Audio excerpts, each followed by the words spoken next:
नहीं कोई कंपीटिशन ही है नहीं गा। देखो खिडारी होना एक गल है, लोगों के विच विचरना एक गल है, हजे एक बीजेपी तो होना, हजे एक किसानां वाली पार्टी तो होना।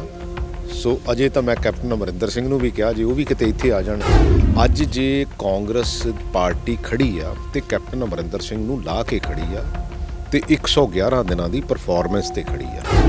मान लो सपोज एक बंदा टैंकी ते चढ़िया, वो 21 नंबर आ, तुसीं भी गां लैके ना कैमरा, तुसीं भी बहुत TRP अपनी ਵਧਾਉਣੀ देना चौहां पिलरां च ही आईयां, पॉलिटिशियन च भी आईयां, ब्यूरोक्रैट च भी आईयां, जुडिशरी च भी आईयां ते आईयां किते ना किते पत्रकारिता दे विच भी आ। अज असीं कित्थे खड़े आ? 3.5 ਲੱਖ करोड़ ਦਾ ਕਰਜ਼ਾ, ਅਸੀਂ सिर्फ 30,000 करोड़ रुपया सिर्फ ਵਿਆਜ ਦਿੰਦੇ ਆ। ਕੋਈ ਪੋਲੀਟੀਸ਼ੀਅਨ ਨਹੀਂ ਇਹ ਗੱਲ ਕਰਦਾ, ਕੋਈ ਬਿਊਰੋਕਰੈਟ ਨਹੀਂ ਇਹ ਗੱਲ ਕਰਦਾ, ਪਰ ਮੈਂ ਕਰਦਾ। ਤੁਸੀਂ ਵੀ ਕਿਹਾ ਵੀ 3 ਲੱਖ ਕਰੋੜ ਦਾ ਕਰਜ਼ ਪੰਜਾਬ ਦੇ ਸਿਰ ਦੇ ਉੱਤੇ ਹੈ। ਨਵਜੋਤ ਸਿੰਘ ਸਿੱਧੂ ਨੇ ਬਹੁਤ ਵੱਡੇ ਵਾਅਦੇ ਕਰਕੇ ਗਏ, ਹਾਲਾਂਕਿ ਕੇਜਰੀਵਾਲ ਹੁਣੀ ਵੱਖਰੇ ਕਰਦੇ ਨੇ। ਨਵਜੋਤ ਸਿੰਘ ਸਿੱਧੂ ਉਹਨਾਂ ਨੇ ਵੀ ਕਿਹਾ ਹੈ ਵੀ ਸਕੂਟੀਆਂ ਤੱਕ ਵੀ ਦੇਣੀਆਂ ਨੇ, 15,000 20,000 ਰੁਪਇਆ ਬੱਚਿਆਂ ਨੂੰ ਦੇਣਾ, ਜਿਹੜੇ 5ਵੀਂ ਤੋਂ ਲੈ ਕੇ ਅਲੱਗ-ਅਲੱਗ ਪੜਾਅ ਜਿਹੜੇ ਬਣਾਏ ਗਏ ਨੇ। ਫਿਰ ਉਹ ਕਿੱਥੋਂ ਪੈਸਾ ਆਊਗਾ ਪ੍ਰਗਟ ਜੀ?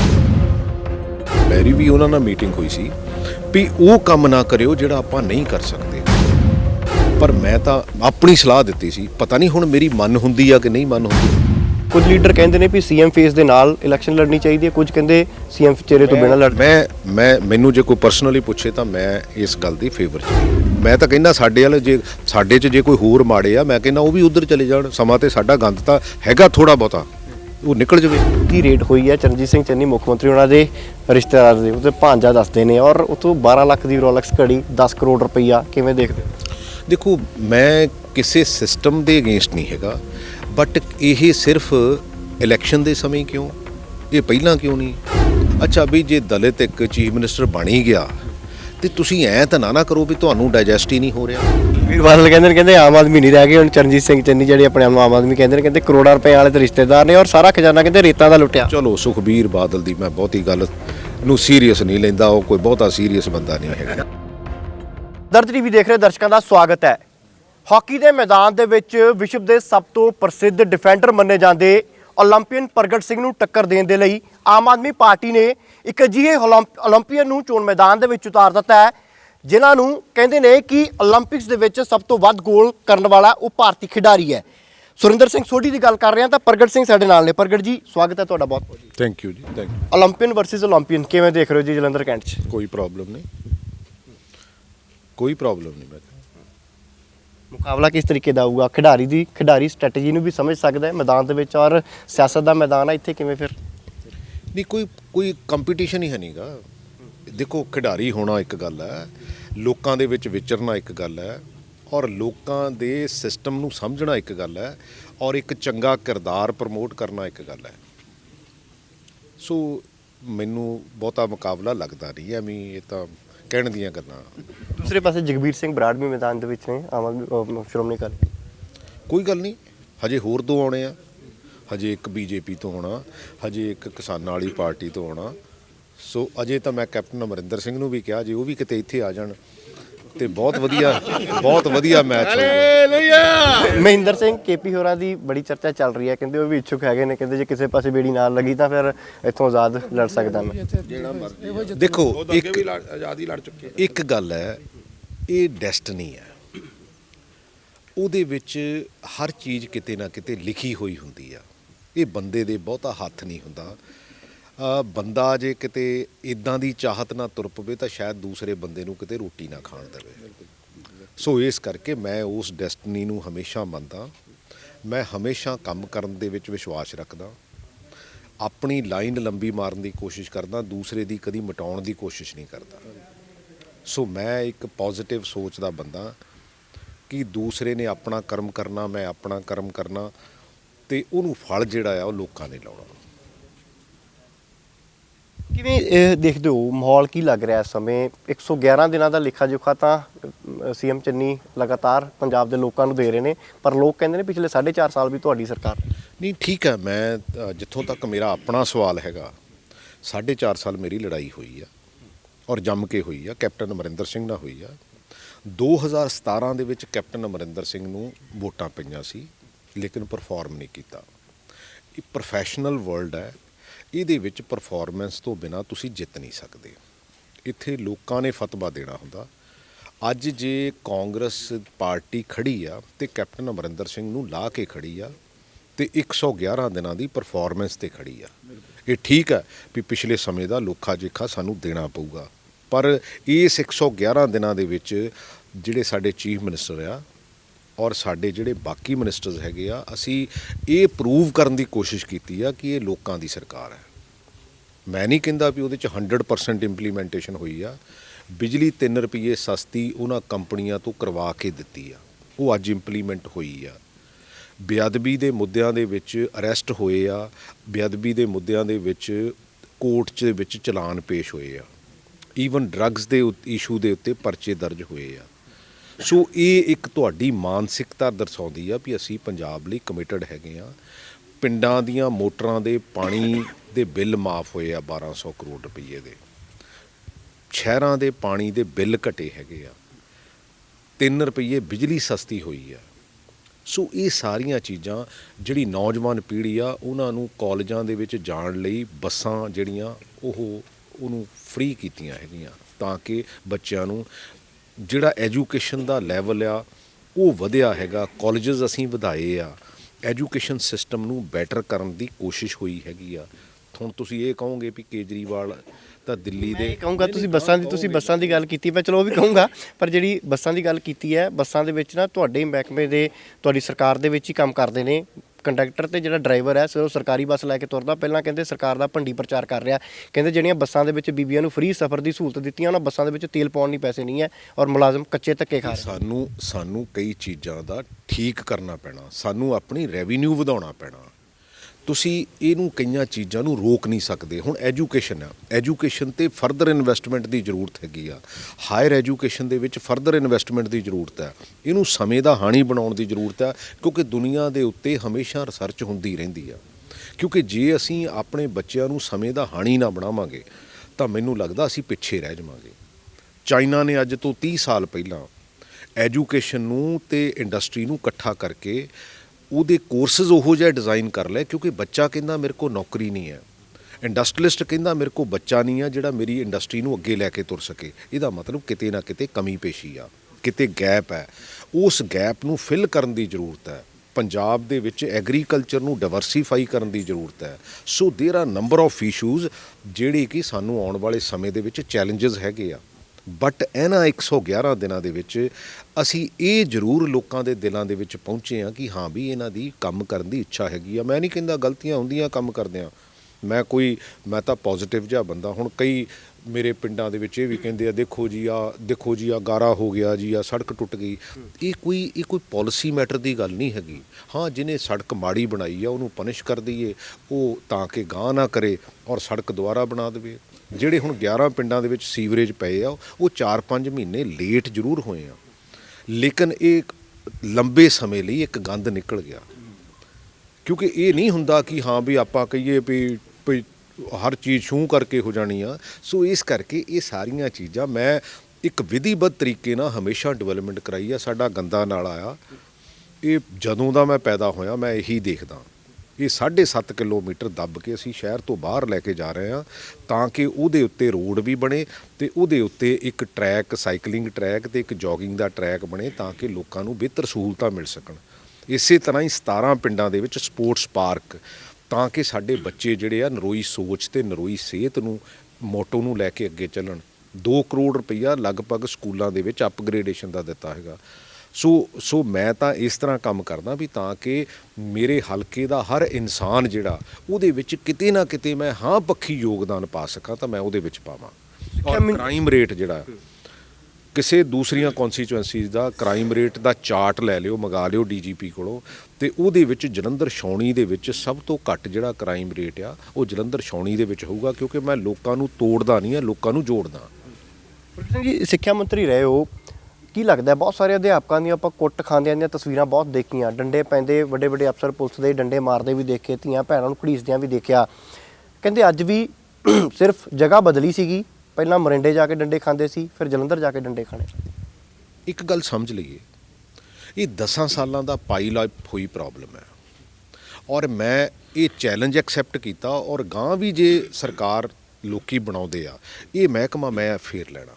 ਉਹਦਾ ਕਾਰਨ ਇਹ ਆ ਕਿ ਇਸ ਨੂੰ ਅੱਖੋਂ ਪਰੋਖੇ ਨਹੀਂ ਕੀਤਾ ਜਾ ਸਕਦਾ ਐਜੂਕੇਸ਼ਨ ਨੂੰ, ਕਿਉਂਕਿ ਅਸੀਂ 4 ਪੁਲ ਭਾਵੇਂ ਘੱਟ ਬਣਾ ਲਈਏ, ਇਹਦੇ ਉੱਤੇ ਫਰਦਰ ਇਨਵੈਸਟਮੈਂਟ ਦੀ ਜ਼ਰੂਰਤ ਹੈ। ਸਾਨੂੰ ਬੱਚਿਆਂ ਨੂੰ ਸਮੇਂ ਦਾ ਹਾਣੀ ਬਣਾਉਣ ਦੀ ਜ਼ਰੂਰਤ ਹੈ, ਔਰ ਉਹਦੇ ਵਿੱਚ ਸਾਡੇ ਕੋਲ 31,000 ਪੋਸਟਾਂ ਲਗਭਗ ਖਾਲੀ ਪਈਆਂ।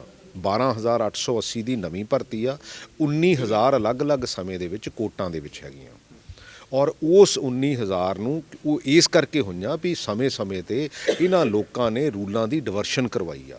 ਕਿਉਂਕਿ ਤੁਸੀਂ ਵੀ ਸਮਝਦਾਰ ਆ, ਇੱਥੇ ਲੋਕੀ ਵੀ ਸਮਝਦਾਰ ਆ। ਕਦੀ ਵੀ ਜਦੋਂ ਤੁਸੀਂ ਰੂਲਾਂ ਤੋਂ ਭਟਕੋਗੇ ਤੇ ਉਹ ਭਰਤੀ ਜਿਹੜੀ ਆ ਕਦੀ ਫਾਈਨਲ ਨਹੀਂ ਹੋ ਸਕਦੀ।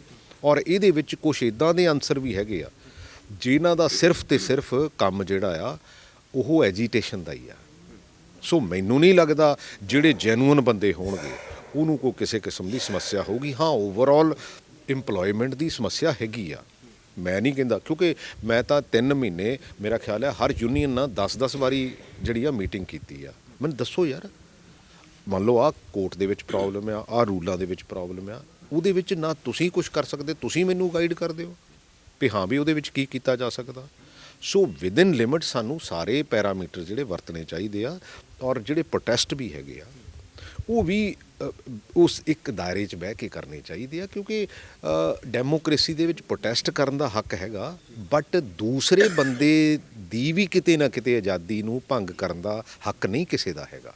ਸੋ ਇਸ ਕਰਕੇ ਤੁਸੀਂ ਲੋਕ ਵੀ ਜਦੋਂ ਮੀਡੀਆ ਵਾਲੇ ਨਾ ਬੇਸਿਕਲੀ ਕਈ ਵਾਰੀ ਕੋਈ ਬੰਦਾ, ਮੰਨ ਲਓ ਸਪੋਜ਼ ਇੱਕ ਬੰਦਾ ਟੈਂਕੀ ਤੇ ਚੜਿਆ, ਉਹਦੇ 21 ਨੰਬਰ ਆ, ਤੁਸੀਂ ਵੀ ਗਾਂ ਲੈ ਕੇ ਨਾ ਕੈਮਰਾ ਤੁਸੀਂ ਵੀ ਬਹੁਤ TRP ਆਪਣੀ ਵਧਾਉਣੇ ਆ। ਸੋ ਇਸ ਕਰਕੇ ਜਦੋਂ ਚੜ੍ਹੀ ਤੁਹਾਡੇ ਘਰ ਦੇ ਸਾਹਮਣੇ ਤਾਂ ਤੁਹਾਡੇ ਹੋਸਟਲ ਫਲੈਟ ਦੇ ਸਾਹਮਣੇ ਜਾ ਕੇ ਚੜ੍ਹ ਜਾਂਦਾ, ਪਰ ਮੀਡੀਆ ਤਾਂ ਹੀ ਪਹੁੰਚਦਾ।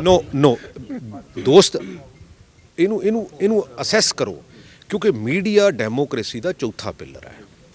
ਆਪਾਂ ਇੱਕ TRP ਨੂੰ ਵਧਾਉਣ ਲਈ ਨਾ ਕੁਛ ਕਰੀਏ, ਆਪਾਂ ਚੰਗੀਆਂ ਚੀਜ਼ਾਂ ਨੂੰ ਵਧਾਉਣ ਲਈ ਅੱਗੇ ਤੁਰੀਏ। ਹਾਂ, ਡੈਮੋਕ੍ਰੇਸੀ ਦੇ ਵਿੱਚ ਜਿਹੜਾ ਚੌਥਾ ਥੰਮ ਹੈ, ਉਹਨੇ ਜਿਹੜੀ ਰਿਪੋਰਟਿੰਗ ਹੈ ਉਹ ਇਹੋ ਜਿਹੀ ਬੇਸਿਕਲੀ ਉਹਨੂੰ ਐਨਾਲਾਈਜ਼ ਕਰਕੇ ਉਹਨੂੰ ਇਨਵੈਸਟੀਗੇਟਿਵ ਰਿਪੋਰਟਿੰਗ ਕਰੀਏ ਆਪਾਂ, ਤਾਂ ਕਿ ਐਕਚੁਅਲ ਗੱਲ ਜਿਹੜੀ ਹੈਗੀ ਆ ਲੋਕਾਂ ਦੇ ਸਾਹਮਣੇ ਲਿਆਈਏ। ਮੈਂ ਤਾਂ ਹਮੇਸ਼ਾ ਮੀਡੀਆ ਦਾ ਸਤਿਕਾਰ ਵੀ ਕਰਦਾ। ਮੈਂ ਹਮੇਸ਼ਾ ਇਹ ਕਹਿੰਦਾ ਕਿ ਯਾਰ ਜਿਹੜੀ ਗੱਲ ਮੀਡੀਆ ਲੈ ਕੇ ਆਉਂਦਾ, ਇਹਦਾ ਮਤਲਬ ਕਿਤੇ ਨਾ ਕਿਤੇ ਉਹਦੀ ਬੈਕਗਰਾਊਂਡ ਤੇ ਕੁਛ ਨਾ ਕੁਛ ਪ੍ਰੋਬਲਮ ਹੈਗੀ ਆ, ਔਰ ਮੈਂ ਉਸ ਪ੍ਰੋਬਲਮ ਤੱਕ ਪਹੁੰਚਣ ਦੀ ਕੋਸ਼ਿਸ਼ ਕਰਦਾ ਵੀ ਇਹ ਹੈ ਕਿੱਥੇ ਆ। ਸੋ ਇਸ ਕਰਕੇ ਆਪਾਂ ਸਾਰੇ ਜਣੇ ਜਿਹੜੇ ਚਾਰੇ ਹੀ ਪਿੱਲਰ ਆ, ਕਮੀਆਂ ਚੌਹਾਂ ਪਿੱਲਰਾਂ 'ਚ ਹੀ ਆ ਗਈਆਂ, ਤੇੜਾਂ ਚੌਹਾਂ ਪਿੱਲਰਾਂ 'ਚ ਹੀ ਆਈਆਂ, ਪੋਲੀਟੀਸ਼ਨ 'ਚ ਵੀ ਆਈਆਂ, ਬਿਊਰੋਕਰੈਟ 'ਚ ਵੀ ਆਈਆਂ, ਜੁਡੀਸ਼ਰੀ 'ਚ ਵੀ ਆਈਆਂ, ਤੇ ਆਈਆਂ ਕਿਤੇ ਨਾ ਕਿਤੇ ਪੱਤਰਕਾਰਤਾ ਦੇ ਵਿੱਚ ਵੀ ਆ।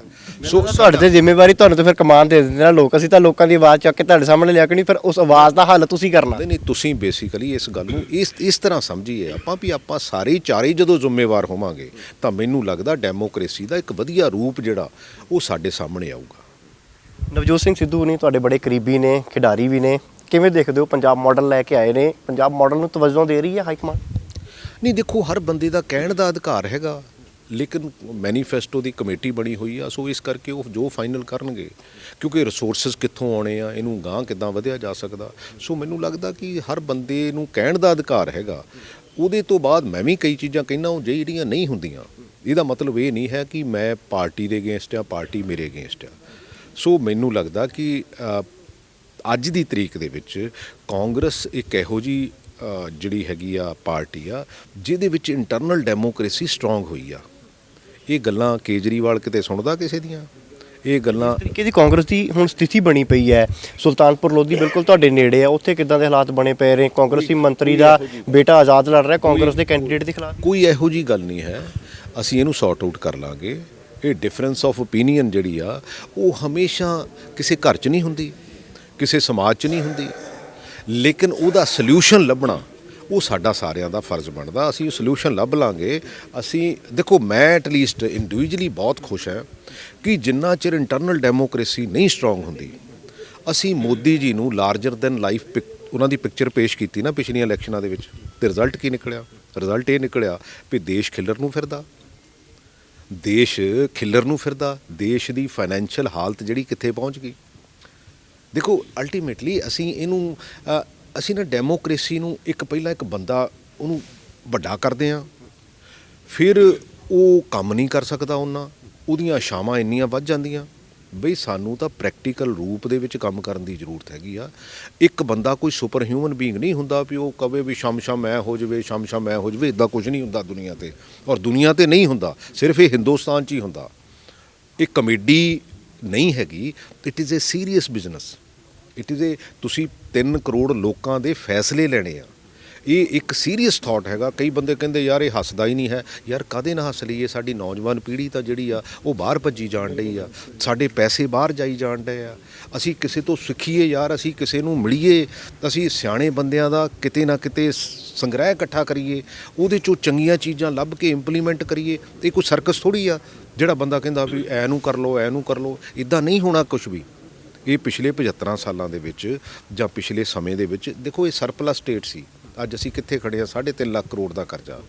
ਅਸੀਂ ਸਿਰਫ 30,000 ਕਰੋੜ ਰੁਪਈਆ ਸਿਰਫ ਵਿਆਜ ਦਿੰਦੇ ਆ। ਕੋਈ ਪੋਲੀਟੀਸ਼ੀਅਨ ਨਹੀਂ ਇਹ ਗੱਲ ਕਰਦਾ, ਕੋਈ ਬਿਊਰੋਕਰੈਟ ਨਹੀਂ ਇਹ ਗੱਲ ਕਰਦਾ, ਪਰ ਮੈਂ ਕਰਦਾ, ਕਿਉਂਕਿ ਅਲਟੀਮੇਟਲੀ ਅਸੀਂ ਸਾਰਿਆਂ ਨੇ ਚਲੇ ਜਾਣਾ। ਇੱਥੇ ਕਿਸੇ ਨੇ ਪਰਮਾਨੈਂਟ ਕੋਈ ਸਥਾਈ ਨਹੀਂ ਹੈਗਾ, ਪਰ ਆਉਣ ਵਾਲੀ ਪੀੜ੍ਹੀ ਲਈ ਕੁਛ ਨਾ ਕੁਛ ਚੰਗਾ ਕਰਕੇ ਤਾਂ ਜਾਈਏ। ਆਉਣ ਵਾਲੀ ਪੀੜ੍ਹੀ ਨੂੰ ਚੰਗਾ ਕੋਈ ਮੈਸੇਜ ਤਾਂ ਦੇ ਕੇ ਜਾਈਏ, ਚੰਗਾ ਕਿਰਦਾਰ ਤਾਂ ਐਸਟੈਬਲਿਸ਼ ਕਰਕੇ ਜਾਈਏ।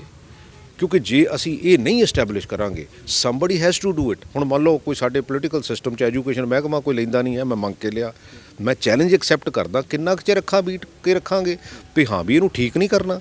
ਸੋ ਇਹਨੂੰ ਠੀਕ ਕਰਨ ਦੀ ਜ਼ਰੂਰਤ ਹੈ। ਜਿਵੇਂ ਤੁਸੀਂ ਵੀ ਕਿਹਾ ਵੀ 3 ਲੱਖ ਕਰੋੜ ਦਾ ਕਰਜ਼ ਪੰਜਾਬ ਦੇ ਸਿਰ ਦੇ ਉੱਤੇ ਹੈ। ਨਵਜੋਤ ਸਿੰਘ ਸਿੱਧੂ ਨੇ ਬਹੁਤ ਵੱਡੇ ਵਾਅਦੇ ਕਰਕੇ ਗਏ, ਹਾਲਾਂਕਿ ਕੇਜਰੀਵਾਲ ਹੁਣੀ ਵੱਖਰੇ ਕਰਦੇ ਨੇ। ਨਵਜੋਤ ਸਿੰਘ ਸਿੱਧੂ ਉਹਨਾਂ ਨੇ ਵੀ ਕਿਹਾ ਹੈ ਵੀ ਸਕੂਟੀਆਂ ਤੱਕ ਵੀ ਦੇਣੀਆਂ ਨੇ, 15-15 ਹਜ਼ਾਰ 20-20 ਹਜ਼ਾਰ ਰੁਪਇਆ ਬੱਚਿਆਂ ਨੂੰ ਦੇਣਾ ਹੈ, ਜਿਹੜੇ 5ਵੀਂ ਤੋਂ ਲੈ ਕੇ ਅਲੱਗ-ਅਲੱਗ ਪੜਾਅ ਜਿਹੜੇ ਬਣਾਏ ਗਏ ਨੇ। ਫਿਰ ਉਹ ਕਿੱਥੋਂ ਪੈਸਾ ਆਊਗਾ ਪ੍ਰਗਟ ਜੀ? ਕਿਵੇਂ ਚੱਲੂਗਾ ਉਹ? ਇੱਕ ਇੰਡੀਵਿਜੂਅਲ ਥਾਟ ਆ, ਇੱਕ ਇੰਡੀਵਿਜੂਅਲ ਸੋਚ ਹੈਗੀ ਆ। ਕਈ ਵਾਰੀ ਮੈਂ ਵੀ ਕਈ ਵਾਰੀ ਚੀਜ਼ਾਂ ਸੋਚਦਾ ਹੈਗਾ, ਉਹ ਹੋ ਸਕਦਾ ਮੈਂ ਠੀਕ ਨਾ ਕਹਿੰਦਾ ਹੋਵਾਂ। ਸੋ ਹਰ ਬੰਦੇ ਨੂੰ ਸੋਚਣ ਦਾ, ਕਹਿਣ ਦਾ ਅਧਿਕਾਰ ਤਾਂ ਹੈਗਾ, ਲੇਕਿਨ ਜਿਹੜੀ ਮੈਨੀਫੈਸਟੋ ਕਮੇਟੀ ਆ ਅਲਟੀਮੇਟਲੀ ਉਹਨੇ ਦੇਖਣਾ ਹੁੰਦਾ ਵੀ ਹਾਂ ਵੀ ਇਹਦੀ ਇੰਪਲੀਮੈਂਟੇਸ਼ਨ ਕਿੱਦਾਂ ਹੋਊਗੀ। ਮੈਂ ਤਾਂ ਇੱਕੋ ਹੀ ਗੱਲ ਕਹਿਣਾ ਮੈਨੀਫੈਸਟੋ ਕਮੇਟੀ ਨੂੰ, ਮੇਰੀ ਵੀ ਉਹਨਾਂ ਨਾਲ ਮੀਟਿੰਗ ਹੋਈ ਸੀ, ਵੀ ਉਹ ਕੰਮ ਨਾ ਕਰਿਓ ਜਿਹੜਾ ਆਪਾਂ ਨਹੀਂ ਕਰ ਸਕਦੇ ਹੋਏ। ਨਵਜੋਤ ਸਿੱਧੂ ਨਹੀਂ, ਮੇਰੇ ਕਹਿਣ ਦਾ ਮਤਲਬ ਉਹ ਤਾਂ ਸਾਡੇ ਪ੍ਰੈਜ਼ੀਡੈਂਟ ਹੈ, ਪਰ ਮੈਂ ਤਾਂ ਆਪਣੀ ਸਲਾਹ ਦਿੱਤੀ ਸੀ। ਪਤਾ ਨਹੀਂ ਹੁਣ ਮੇਰੀ ਮਨ ਹੁੰਦੀ ਆ ਕਿ ਨਹੀਂ ਮਨ ਹੁੰਦੀ। ਨਵਜੋਤ ਸਿੰਘ ਸਿੱਧੂ ਉਹਨਾਂ ਨੂੰ ਦਿੱਤੀ ਸਲਾਹ ਤੁਸੀਂ? ਨਹੀਂ, ਮੈਂ ਤਾਂ ਮੈਨੀਫੈਸਟੋ ਕਮੇਟੀ ਦੀ ਗੱਲ ਕਰਦਾ। ਮੈਂ ਤਾਂ ਮੈਨੀਫੈਸਟੋ ਕਮੇਟੀ ਨੂੰ ਸਲਾਹ ਦਿੱਤੀ ਸੀ ਵੀ ਉਹ ਕੰਮ ਨਾ ਕਰਿਓ। ਆਪਾਂ ਕਹੀਏ ਵੀ ਹਾਂ ਵੀ ਅਸੀਂ ਸੂਬੇ ਦੀ ਆਮਦਨ ਵਧਾਉਣੀ ਆ, ਆਪਾਂ ਕਹੀਏ ਵੀ ਇਹਦੀ ਕਰਪਸ਼ਨ ਘਟਾਉਣੀ ਆ, ਆਪਾਂ ਕਹੀਏ ਐਡਮਿਨਿਸਟ੍ਰੇਟਿਵ ਰਿਫਾਰਮਸ ਇੱਥੋਂ ਤੱਕ ਲਿਆਉਣੇ ਆ ਕਿ ਸਾਡੇ 42,000 ਕਰੋੜ ਰੁਪਈਆ ਪੇ ਪੈਕੇਜ ਆ, ਤੇ ਡਿਲੀਵਰੀ ਉੱਦਾਂ ਦੀ ਹੈਗੀ ਆ ਕਿ ਨਹੀਂ ਹੈਗੀ। ਕਿਉਂਕਿ ਮੇਜਰ ਜਿਹੜਾ ਸਾਡਾ ਸੋਰਸ ਆ, ਜਿਹੜਾ ਮੇਜਰ ਪੈਸਾ ਆ, ਉਹ EMPLOYEES ਦੀ ਤਨਖਾਹ 'ਤੇ ਜਾਂਦਾ ਹੈਗਾ। ਕੀ ਸਾਨੂੰ ਠੀਕ ਡਿਲੀਵਰੀ ਮਿਲ ਰਹੀ ਹੈਗੀ ਆ? 3 ਕਰੋੜ ਲੋਕੀ ਉਸ ਗੱਲ ਤੋਂ ਸੈਟੀਸਫਾਈਡ ਹੈਗੇ ਆ ਕਿ ਨਹੀਂ ਹੈਗੇ? ਸੋ ਇਹ ਸਾਰੀਆਂ ਚੀਜ਼ਾਂ ਸਾਨੂੰ ਲਾਅ ਐਂਡ ਆਰਡਰ ਨੂੰ ਬਿਹਤਰ ਹੋਰ ਕਰਨ ਦੀ ਜ਼ਰੂਰਤ ਹੈਗੀ ਆ, ਤਾਂ ਕਿ ਹਰ ਸਿਟੀਜ਼ਨ ਜਿਹੜਾ ਆਪਣੇ ਆਪ ਨੂੰ ਸਿਕਿਉਰ ਕਰੇ, ਸਿਕਿਉਰ ਫੀਲ ਕਰੇ। ਇੰਪਲੋਇਮੈਂਟ ਜਨਰੇਸ਼ਨ ਦੀ ਗੱਲ ਹੋਣੀ ਆ, ਇੰਡਸਟਰੀ ਨੂੰ ਐਜੂਕੇਸ਼ਨ ਨਾਲ ਮਿਲਾਉਣ ਦੀ ਗੱਲ ਹੋਣੀ ਆ, ਉਹਦੀ ਰੀਡਿਜ਼ਾਈਨਿੰਗ ਹੋਣੀ ਆ ਕੋਰਸਿਸ ਦੀ, ਡਿਵਰਸੀਫਿਕੇਸ਼ਨ ਜਿਹੜੀ ਹੋਣੀ ਆ ਸਾਡੀ ਐਗਰੀਕਲਚਰ ਦੀ। ਸੋ ਸਾਰੇ ਇਹ ਚੀਜ਼ਾਂ ਜਿਹੜੀਆਂ ਆਪਾਂ ਕਹੀਏ ਵੀ ਅਸੀਂ ਇਹ ਕਰਨਾ, ਇਹ ਵਿਜ਼ਨ ਹੈ। ਆਖਰੀ ਸਵਾਲ ਲਊਂਗਾ ਪ੍ਰਗਟ ਜੀ, ਤੁਹਾਡੇ ਕੋਲ ਵੀ ਸਮਾਂ ਸੀਮਤ ਹੈ। ਆਮ ਆਦਮੀ ਪਾਰਟੀ ਕਹਿੰਦੀ ਹੈ ਅਸੀਂ ਤਾਂ ਲਾੜੇ ਦੀ ਗੱਲ ਕਰਦੇ ਸੀਗੇ, ਅਸੀਂ ਤਾਂ ਲਾੜਾ ਐਲਾਨ ਦਿੱਤਾ ਹੈ, ਭਗਵੰਤ ਮਾਨ ਨੂੰ CM ਚਿਹਰਾ ਬਣਾ ਦਿੱਤਾ ਹੈ, ਹੁਣ ਕਾਂਗਰਸ ਵੀ ਕਰੇ ਐਲਾਨ। ਨਹੀਂ, ਉਹਦੇ ਵਿੱਚ ਮੈਂ ਤਾਂ ਹਮੇਸ਼ਾ ਕਲੈਕਟਿਵ ਲੀਡਰਸ਼ਿਪ ਦੇ ਹਮੇਸ਼ਾ ਫੇਵਰ 'ਚ ਹਾਂ। ਮੈਂ ਤਾਂ ਪਹਿਲਾਂ ਵੀ ਕਹਿਣ ਡਿਆ, ਦੇਖੋ ਆਮ ਆਦਮੀ ਪਾਰਟੀ ਨੂੰ ਬੇਸਿਕਲੀ ਪੰਜਾਬ ਦੇ ਵਿੱਚ ਲੀਡਰਸ਼ਿਪ ਐਸਟੈਬਲਿਸ਼ ਕਰਨੀ ਆ। ਸਾਡੇ ਕੋਲ ਤਾਂ ਐਸਟੈਬਲਿਸ਼ ਲੀਡਰ ਹੈਗੇ ਆ, ਸਾਡੇ ਕੋਲ ਤਾਂ ਇਹ ਮੇਰਾ ਖਿਆਲ ਹੈ ਵੀ 10 ਹੋਣਗੇ ਇੱਦਾਂ ਦੇ ਕੋਈ। ਕਿਉਂਕਿ ਇਹਦੇ ਵਿੱਚ ਕੀ ਪ੍ਰੋਬਲਮ ਆ, ਔਰ ਮੈਨੂੰ ਇਹ ਹਮੇਸ਼ਾ ਹੀ ਜਿਹੜੀ ਇੱਦਾਂ ਦੀ ਸੋਚ ਹੈ ਨਾ, ਮੈਨੂੰ ਡੈਮੋਕ੍ਰੇਸੀ ਲਈ ਠੀਕ ਨਹੀਂ ਲੱਗਦੀ। ਮੈਂ ਪਹਿਲਾਂ ਵੀ ਕਿਹਾ ਵੀ ਇੱਕ ਬੰਦਾ ਸੁਪਰ ਹਿਊਮਨ ਬੀਇੰਗ ਨਹੀਂ ਹੁੰਦਾ। ਹੀ is one of the MLAs and one of the minister. ਅਸੀਂ ਉਹਨੂੰ ਕਈ ਵਾਰੀ ਲਾਰਜਰ ਦੈਨ ਲਾਈਫ ਬਣਾ ਕੇ ਫਿਰ ਕੀ ਕੱਢਾਂਗੇ? ਬਈ ਉਹ ਫਿਰ ਫੈਸਲੇ ਵਧੀਆ ਲੈ ਲੂਗਾ। ਬਈ ਜਦੋਂ ਕਲੈਕਟਿਵ ਮੰਨ ਲਓ ਕੈਬਨਿਟ ਹੈ, ਸੋ ਲੈਟ ਅਸ ਡਿਸਕਸ ਇਨ ਦਾ ਕੈਬਨਿਟ। ਜਿਹੜੀ ਗੱਲ ਠੀਕ ਹੈਗੀ ਉਹਦੇ ਤੇ ਪਹਿਰਾ ਦੇ ਲਈਏ, ਜਿਹੜੀ ਗੱਲ ਨਹੀਂ ਠੀਕ ਹੈਗੀ ਨਹੀਂ ਠੀਕ ਹੈਗੀ। ਕਾਂਗਰਸ ਦੇ ਵਿੱਚ ਵੀ ਦੋ ਚਰਚਾਵਾਂ ਚੱਲ ਰਹੀਆਂ ਨੇ। ਕੁਝ ਲੀਡਰ ਕਹਿੰਦੇ ਨੇ ਵੀ CM ਫੇਸ ਦੇ ਨਾਲ ਇਲੈਕਸ਼ਨ ਲੜਨੀ ਚਾਹੀਦੀ ਹੈ, ਕੁਝ ਕਹਿੰਦੇ CM ਚਿਹਰੇ ਤੋਂ ਬਿਨਾਂ ਲੜ। ਮੈਨੂੰ ਜੇ ਕੋਈ ਪਰਸਨਲੀ ਪੁੱਛੇ ਤਾਂ ਮੈਂ ਇਸ ਗੱਲ ਦੀ ਫੇਵਰ 'ਚ ਨਹੀਂ ਹੈਗਾ। ਕੁਝ ਲੀਡਰ CM ਚਰਨਜੀਤ ਸਿੰਘ ਚੰਨੀ ਹੋਣਾ ਦਾ ਮੁੜ ਨਾਂ ਲੈ ਰਹੇ ਨੇ, ਕਹਿੰਦੇ ਸਾਡੇ ਕੋਲ CM ਚਿਹਰਾ ਚਰਨਜੀਤ ਸਿੰਘ ਚੰਨੀ ਨੇ। ਤੁਸੀਂ ਉਸ ਚੀਜ਼ ਨੂੰ ਕਿਵੇਂ ਦੇਖਦੇ ਹੋ? ਕੌਣ ਹੋਣਾ ਚਾਹੀਦਾ? ਤਰੀਕ 'ਚ ਸਾਡਾ CM ਤਾਂ ਚਰਨਜੀਤ ਸਿੰਘ ਚੰਨੀ ਹੈ ਯਾਰ। ਬਈ ਜਦੋਂ ਕੱਲ ਨੂੰ ਇਹੋ ਜਿਹੇ ਹਾਲਾਤ ਪੈਦਾ ਹੋਣਗੇ ਬਣਾ ਲਾਂਗੇ ਅਸੀਂ, ਉਹਦੇ 'ਚ ਕੀ ਪ੍ਰੋਬਲਮ ਆ? ਐਕਚੁਅਲੀ ਦੇਖੋ ਇਹ MLA ਦਾ ਪ੍ਰੈਰੋਗੇਟਿਵ ਆ, MLAs ਨੂੰ ਪੁੱਛਿਆ ਜਾਂਦਾ, MLAs ਕੋਲੋਂ ਫੀਡਬੈਕ ਲਈ ਜਾਂਦੀ ਆ। ਸੋ ਮੈਨੂੰ ਨਹੀਂ ਲੱਗਦਾ ਇਹਦੇ ਵਿੱਚ ਇਸ ਪ੍ਰੋਸੈਸ ਦੇ ਵਿੱਚ ਕੋਈ ਵੱਡੀ ਪ੍ਰੋਬਲਮ ਹੈਗੀ ਆ। ਇਹ ਤਾਂ ਐਵੇਂ ਬੇਸਿਕਲੀ ਦੇਖੋ ਉਹ ਦਿੱਲੀੋਂ ਆਏ ਆ, ਉਹਨਾਂ ਤੇ ਇਤਬਾਰ ਕਿਸੇ ਨੂੰ ਨਹੀਂ ਹੈਗਾ। ਇਤਬਾਰ ਇਸ ਕਰਕੇ ਨਹੀਂ ਕਿਉਂਕਿ ਜਿਹੜੇ ਉਸ ਮੂਵਮੈਂਟ 'ਚੋਂ ਬੰਦੇ ਨਿਕਲੇ ਸੀ ਅੱਜ ਹੈ ਉਹਨਾਂ ਨਾਲ ਕੋਈ। ਪੰਜਾਬ ਹਮੇਸ਼ਾ ਬਦਲਾਅ ਲੈ ਕੇ ਆਉਂਦਾ। ਪੰਜਾਬ ਨੇ 4 MP ਦਿੱਤੇ, 3 ਭੱਜ ਗਏ। ਧਰਮਵੀਰ ਗਾਂਧੀ ਜੀ ਸਿਆਣੇ ਬੰਦੇ ਆ ਨਾ, ਜੇ ਇਹ ਚੰਗੀ ਪਾਰਟੀ ਹੁੰਦੀ ਤਾਂ ਫਿਰ ਉਹ ਰਹਿੰਦੇ ਨਾ। ਉਹ ਕਹਿੰਦੇ ਤੁਹਾਡੇ ਵੀ ਮੰਤਰੀ ਐਮਐਲਏ 19 ਐਮਐਲਏ ਸੀ 9 ਭੱਜ ਗਏ। ਮੈਂ ਨਹੀਂ ਕਹਿੰਦਾ, ਉਹ ਤਾਂ ਬੇਸਿਕਲੀ ਬੀਜੇਪੀ ਕੋ ਨਾ ਇੱਕ ਵਾਸ਼ਿੰਗ ਮਸ਼ੀਨ ਆ। ਉਹ ਜਿੱਥੇ ਕਿਤੇ ਇਲੈਕਸ਼ਨ ਹੁੰਦੀ ਆ ਉੱਥੇ ਜਾ ਕੇ ਲਾ ਦਿੰਦੀ ਆ ਵੀ ਇਹਦੇ 'ਚ ਕੱਢ ਕੇ ਸਾਡੇ ਵੱਲ ਸਾਫ਼ ਹੋ ਕੇ ਆ ਜਾਓ। ਮੈਂ ਤਾਂ ਕਹਿੰਦਾ ਸਾਡੇ 'ਚ ਜੇ ਕੋਈ ਹੋਰ ਮਾੜੇ ਆ, ਮੈਂ ਕਹਿੰਦਾ ਉਹ ਵੀ ਉੱਧਰ ਚਲੇ ਜਾਣ। ਸਮਾਂ ਤੇ ਸਾਡਾ ਗੰਦ ਤਾਂ ਹੈਗਾ ਥੋੜ੍ਹਾ ਬਹੁਤਾ, ਉਹ ਨਿਕਲ ਜਾਵੇ। ਸਾਨੂੰ ਕੀ ਪ੍ਰੋਬਲਮ ਆ? ਯੰਗਰ ਜਨਰੇਸ਼ਨ ਨੂੰ ਚਾਂਸ ਮਿਲੂਗਾ, ਨਵੇਂ ਲੀਡਰਸ਼ਿਪ ਨੂੰ ਚਾਂਸ ਮਿਲੂਗਾ ਤਾਂ ਕਿ ਨਵਾਂ ਥਾਟ ਪ੍ਰੋਸੈਸ ਆਊਗਾ। ਇਹ ਕਿਉਂ ਇਹਦੇ ਵਿੱਚ ਕੀ ਪ੍ਰੋਬਲਮ ਹੈਗੀ? ਆਖਰੀ ਸਵਾਲ ਲਊਂਗਾ, ਈਡੀ ਦੀ ਰੇਡ ਹੋਈ ਹੈ ਚਰਨਜੀਤ ਸਿੰਘ ਚੰਨੀ ਮੁੱਖ ਮੰਤਰੀ ਉਹਨਾਂ ਦੇ ਰਿਸ਼ਤੇਦਾਰ ਦੇ ਉੱਤੇ ਭਾਂਜਾ ਦੱਸਦੇ ਨੇ, ਔਰ ਉੱਥੋਂ 12 ਲੱਖ ਦੀ ਰੋਲੈਕਸ ਘੜੀ, 10 ਕਰੋੜ ਰੁਪਈਆ, ਕਿਵੇਂ ਦੇਖਦੇ ਹੋ? ਦੇਖੋ, ਮੈਂ ਕਿਸੇ ਸਿਸਟਮ ਦੇ ਅਗੇਂਸਟ ਨਹੀਂ ਹੈਗਾ, ਬਟ ਇਹ ਸਿਰਫ ਇਲੈਕਸ਼ਨ ਦੇ ਸਮੇਂ ਕਿਉਂ, ਇਹ ਪਹਿਲਾਂ ਕਿਉਂ ਨਹੀਂ? ਕਿਉਂਕਿ ਈਡੀ ਕਦੀ ਤਾਂ ਜੇ ਬੰਗਾਲ 'ਚ ਇਲੈਕਸ਼ਨ ਹੁੰਦੀ ਹੈ ਉੱਥੇ ਚਲੇ ਜਾਂਦੇ ਆ, ਜਦੋਂ ਯੂਪੀ 'ਚ ਹੁੰਦੀ ਹੈ ਉੱਥੇ ਚਲੇ ਜਾਂਦੇ ਆ, ਹੁਣ ਪੰਜਾਬ 'ਚ ਆਈ ਤੇ ਪੰਜਾਬ 'ਚ ਆ ਗਏ। ਇਹਦਾ ਮਤਲਬ ਇਹ ਆ ਕਿ ਬਾਂਹ ਮਰੋੜ ਨਹੀਂ ਚਾਹੁੰਦੇ ਆ, ਡਰਾ ਕੇ। ਅੱਛਾ ਵੀ ਜੇ ਦਲਿਤ ਇੱਕ ਚੀਫ ਮਿਨਿਸਟਰ ਬਣ ਹੀ ਗਿਆ ਤੇ ਤੁਸੀਂ ਐਂ ਤਾਂ ਨਾ ਕਰੋ ਵੀ ਤੁਹਾਨੂੰ ਡਾਈਜੈਸਟ ਹੀ ਨਹੀਂ ਹੋ ਰਿਹਾ। ਬਈ ਗੱਲ ਤਾਂ ਇੰਨੀ ਆ ਨਾ, ਇਹ ਪਹਿਲਾਂ ਜੇ 4 ਮਹੀਨੇ ਕਰ ਲੈਂਦੇ, 6 ਮਹੀਨੇ ਪਹਿਲਾਂ ਕਰ ਲੈਂਦੇ। ਐਕਚੁਅਲੀ ਅਸਲੀ ਗੱਲ ਹੈ, ਇਹਦਾ ਡਿਜ਼ਾਈਨ ਸੀਗਾ ਕੈਪਟਨ ਅਮਰਿੰਦਰ ਸਿੰਘ ਨੇ ਕੀਤਾ ਹੋਇਆ ਨਾ, ਡਿਜ਼ਾਈਨ ਬੀਜੇਪੀ ਨੇ ਕੀਤਾ ਹੋਇਆ ਸੀ, ਐਗਜ਼ੀਕਿਊਸ਼ਨ ਕੈਪਟਨ ਅਮਰਿੰਦਰ ਸਿੰਘ ਕਰ ਰਿਹਾ ਸੀ, ਸਪੋਰਟ ਉਹਨੂੰ ਬਾਦਲ ਕੇ ਤੇ ਕੇਜਰੀਵਾਲ ਕਰ ਰਿਹਾ ਸੀ। ਉਹ ਅਸਲੀ ਗੱਲ ਹੈ, ਮੇਰੇ ਵਰਗੇ 1-2 ਕਮਲੇ ਇਕੱਠੇ ਹੋਏ, ਅਸੀਂ ਪਹਿਲਾਂ ਐਕਸਪੋਜ਼ ਕਰਤਾ, ਹੋਰ ਗੱਲ ਕੁਛ ਨਹੀਂ। ਵੀਰ ਬਾਦਲ ਕਹਿੰਦੇ ਆਮ ਆਦਮੀ ਨਹੀਂ ਰਹਿ ਗਏ ਹੁਣ। ਚਰਨਜੀਤ ਸਿੰਘ ਚੰਨੀ ਜਿਹੜੇ ਆਪਣੇ ਆਪ ਨੂੰ ਆਮ ਆਦਮੀ ਕਹਿੰਦੇ ਕਰੋੜਾਂ ਰੁਪਏ ਵਾਲੇ ਤੇ ਰਿਸ਼ਤੇਦਾਰ ਨੇ, ਔਰ ਸਾਰਾ ਖਜ਼ਾਨਾ ਕਹਿੰਦੇ ਰੇਤਾਂ ਦਾ ਲੁੱਟਿਆ। ਚਲੋ, ਸੁਖਬੀਰ ਬਾਦਲ ਦੀ ਮੈਂ ਬਹੁਤੀ ਗੱਲ ਨੂੰ ਸੀਰੀਅਸ ਨਹੀਂ ਲੈਂਦਾ, ਉਹ ਕੋਈ ਬਹੁਤਾ ਸੀਰੀਅਸ ਬੰਦਾ ਨਹੀਂ ਹੈਗਾ। ਬਸ ਗੱਲ ਨਹੀਂ, ਧੰਨਵਾਦ। ਤਾਂ ਇਹ ਸੀਗੇ ਪ੍ਰਗਟ ਸਿੰਘ, ਸਿੱਖਿਆ ਮੰਤਰੀ ਨੇ, ਔਰ ਜਲੰਧਰ ਕੈਂਟ ਹਲਕੇ ਤੋਂ ਚੋਣ ਮੈਦਾਨ ਦੇ ਵਿੱਚ ਨੇ, ਔਰ ਬੜੀ ਬੇਬਾਕੀ ਦੇ ਨਾਲ, ਬੜੀ ਤਫਸੀਲ ਦੇ ਵਿੱਚ ਹਰ ਸਵਾਲ ਦਾ ਜਵਾਬ ਵੀ ਦਿੱਤਾ। ਔਰ ਜਾਂਦੇ ਇੰਨੀ ਗੱਲ ਜ਼ਰੂਰ ਕਹਿ ਗਏ ਨੇ ਕਿ ਜਦੋਂ ਚੋਣਾਂ ਦਾ ਵੇਲਾ ਆਉਂਦਾ ਹੈ ਉਦੋਂ ਬੀਜੇਪੀ ਦਾ ਈਡੀ ਹਥਿਆਰ ਕੰਮ ਕਰਦਾ ਹੈ, ਤਾਂ ਬਾਂਹ ਮਰੋੜ ਕੇ ਡਰਾ ਕੇ ਇਲੈਕਸ਼ਨ ਜਿੱਤਣਾ ਚਾਹੁੰਦੀ ਹੈ ਬੀਜੇਪੀ। ਔਰ ਨਾਲ ਦੀ ਨਾਲ ਜਾਂਦੇ ਸੁਖਬੀਰ ਸਿੰਘ ਬਾਦਲ ਹੋਰਾਂ ਦੇ ਉੱਤੇ ਤੰਜ ਕੱਸ ਕੇ ਗਏ ਨੇ ਕਿ ਸੁਖਬੀਰ ਬਾਦਲ ਨੂੰ ਮੈਂ ਸੀਰੀਅਸ ਲੈਂਦਾ ਹੀ ਨਹੀਂ। ਫਿਲਹਾਲ ਕੈਮਰਾਮੈਨ ਰੇਸ਼ ਦੇ ਨਾਲ ਸੁਖਵਿੰਦਰ ਸਿੰਘ, ਹਮਦਰ TV, ਵਿਧਾਨ ਸਭਾ ਹਲਕਾ ਜਲੰਧਰ ਕੈਂਟ।